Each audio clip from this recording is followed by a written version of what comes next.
Alun yr Arth yn y Gofod. Stori gan Morgan Thomas a phlant ysgol y Gelli. Cedwyr pob hawlfraint. All rights reserved. Diolch i y Lolfa am ei cydweithrediad. Thank you to y Lolfa for their cooperation. Un diwrnod aeth Alun, mam a dad i weld roced gyntaf Cymru, y Ddraig Goch. Roedd Alun wrth ei fodd. Nid Alun gyffredin oedd o bellach, ond Alun yr Arwr yn ymladd yn erbyn ei elyn pennaf, Gwarth Budur. Saethodd Alun ato. "O!" bloeddodd Gwarth Budur. Ond roedd Alun wedi colli arni'n llwyr. Dringodd i mewn i'r roced a hedfan i'r gofod. "Alun!"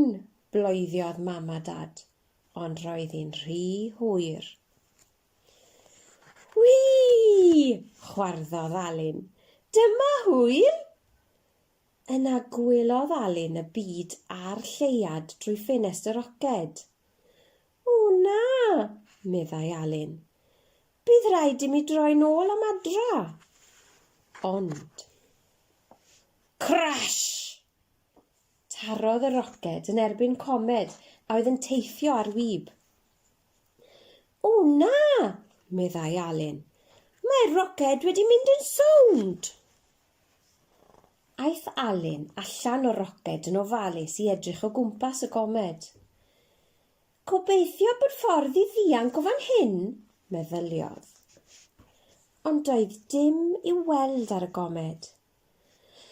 "Mae'r byd yn bell I ffwrdd," meddai Alun.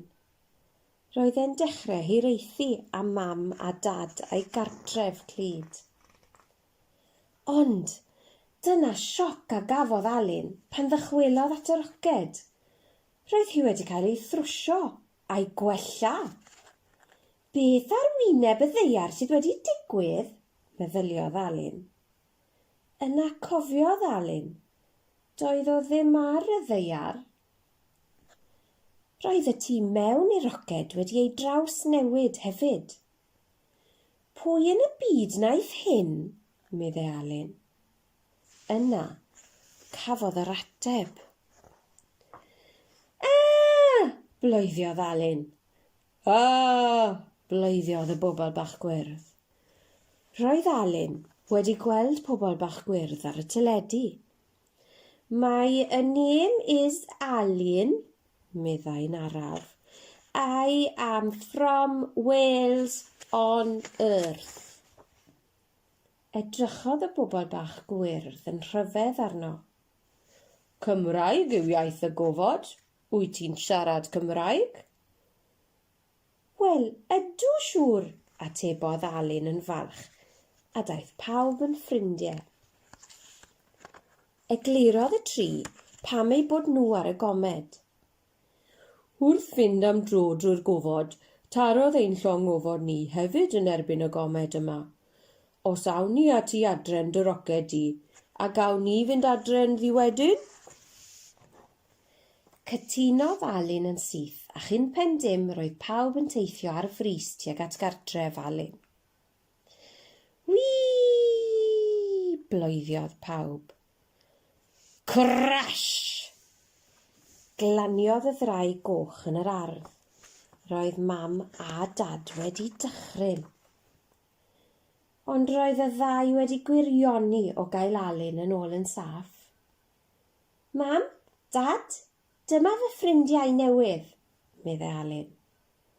"Helo, mam a dad Alun," meddai'r bobl bach gwyrdd.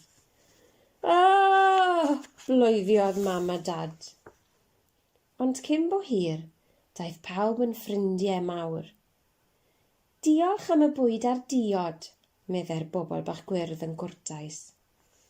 "Diolch I chi am achub Alun," meddai mam a dad. "Yn anffodus, mae'n rhaid I ni fynd am adre," meddai'r bobl bach gwyrdd. "Bydd ein rhieni ni'n dechrau poeni."